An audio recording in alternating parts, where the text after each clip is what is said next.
Hello and welcome to some more Star Citizen with a summary of the information that came out of the Aegis Concierge event over the weekend. Basically, the new Nautilus concept ship was unveiled, but we've already got a video on that. We will talk about some key points of the mine layer that came out of the Aegis Concierge event, though, that haven't been mentioned anywhere else. The actual event was for Concierge backers to basically have a questions and answer session with key devs, as well as drink and dine with them. And there's been a lot of info that various people have sent to me, as well as other info showing up on Reddit, Spectrum, and Discord over the last couple of days. And this is a video of the sort of like summary and compression of all that info.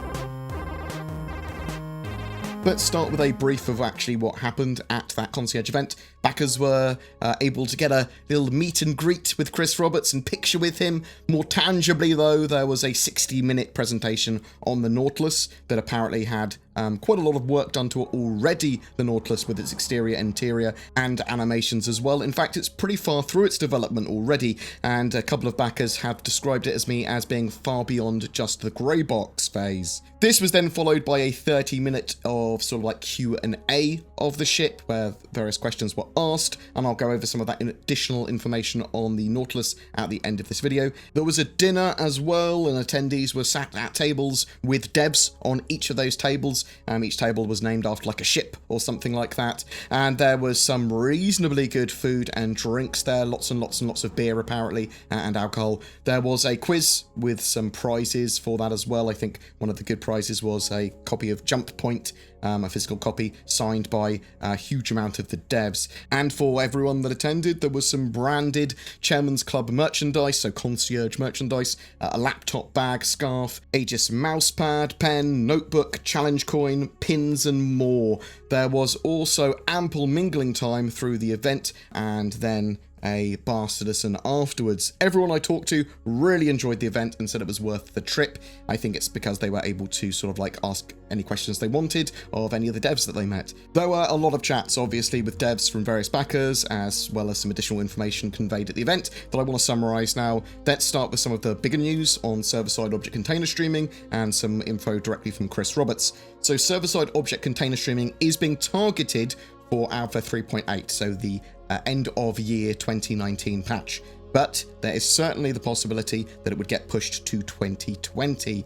So this is going to be based on whether they can meet their deadlines and whether they can get everything in on time or not. And they are unsure, basically, at this stage. Alpha 3.8 may see some other features sleep based on whether they can get other tasks completed as well, like server-side object container streaming. The thing I believe they're most likely talking about there is microtep. It would most certainly slip to 3.9. as well as server-side object container streaming if it wasn't ready. So server-side object container streaming is also a requirement of Squadron 42, and they do really want it in-game ASAP, and they are genuinely targeting it for the end of this year.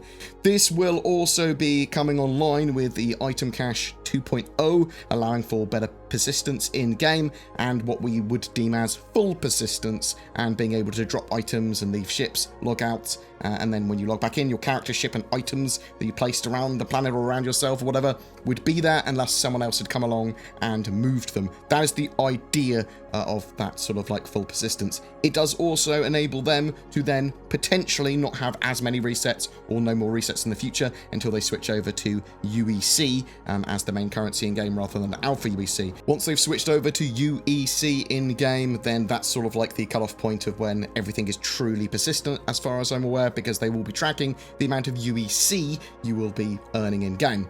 Static server meshing is planned for the persistent universe for the end of 2020 at the moment. This is not required for Squadron 42 though, and then dynamic server meshing will come after that.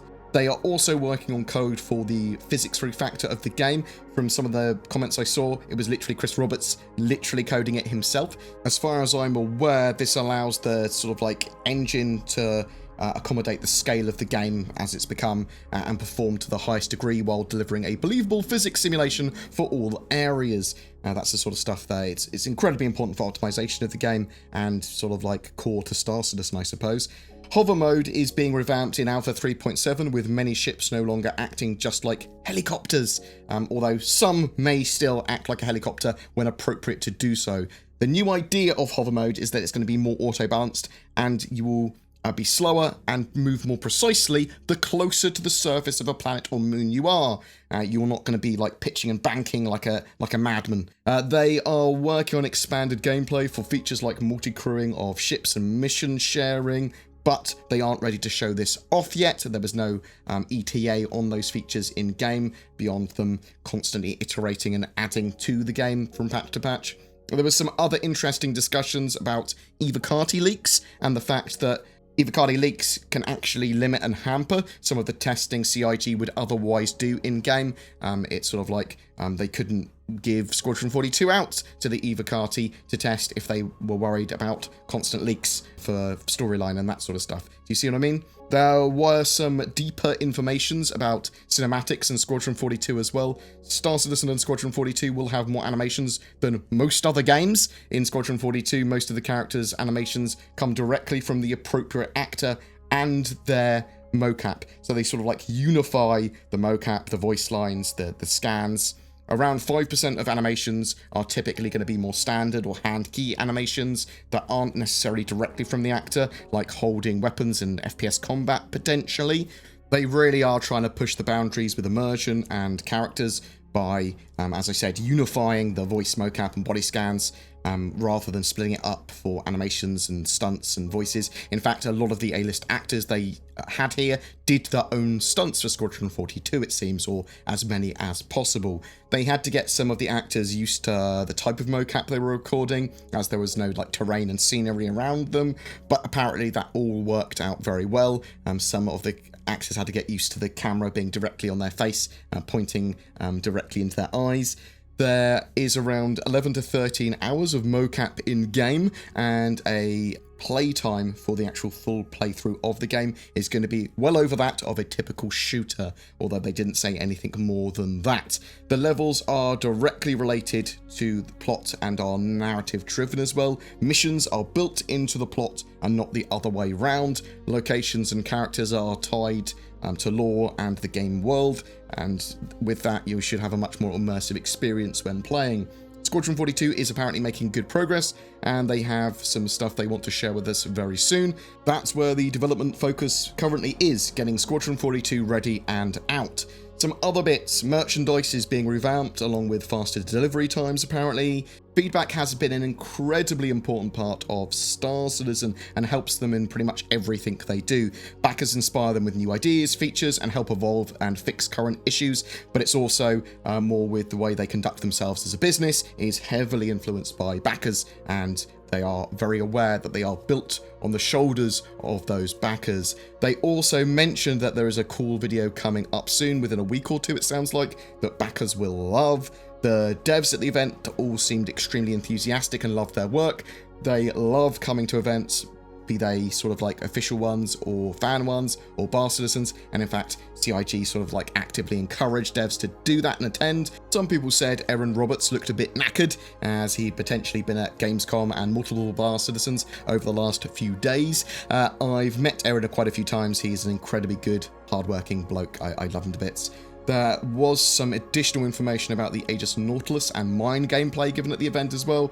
There are currently two types of mine that they've been working on, the homing mine and the deployable turrets, but they are looking at potentially adding more in the future. Mines have thrusters, nothing powerful enough to chase an evading enemy or target for long periods of time, but enough to counteract small little movements. Not enough to counteract gravity of a celestial body though, so you're not going to be able to deploy mines in sort of like near planets, in orbit of planets or anything like that.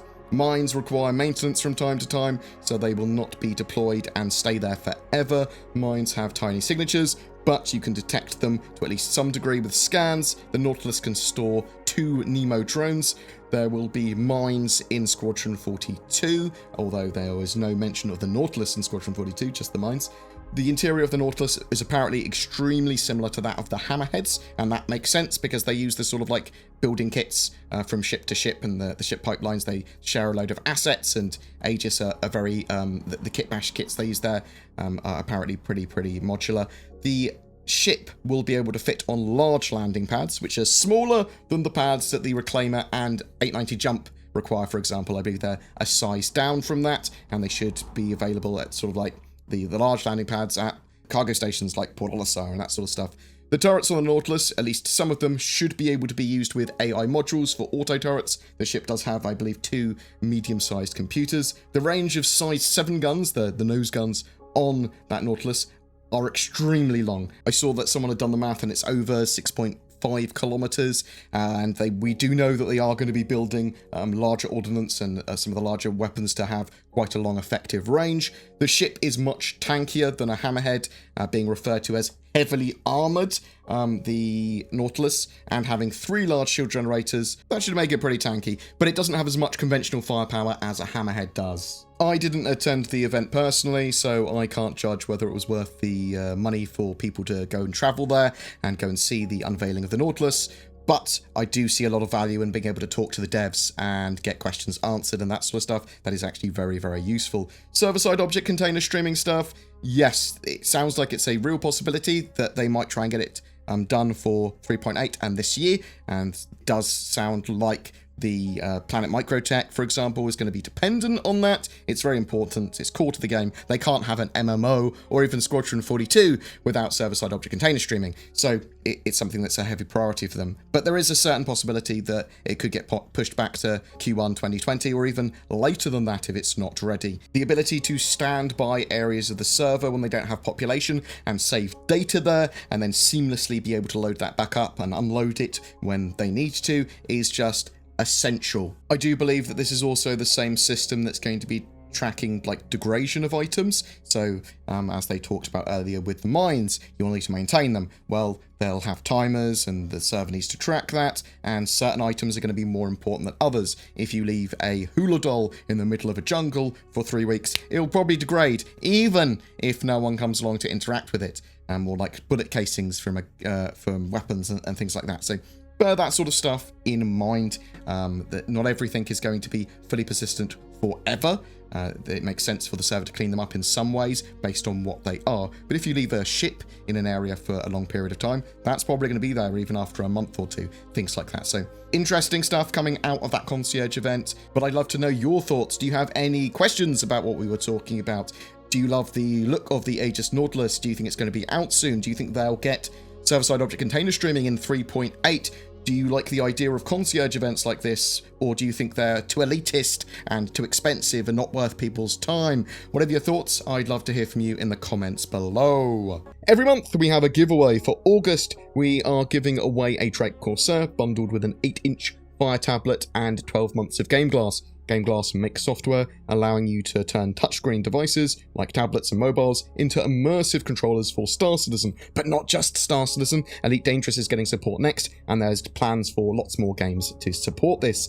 You can use Game Glass for free, but there are paid options as well, giving you even more functionality. Please follow the links down below to get more info or to download. I'm still also shilling for NordVPN. If you're looking for a VPN, they are very cheap and have many benefits over free services.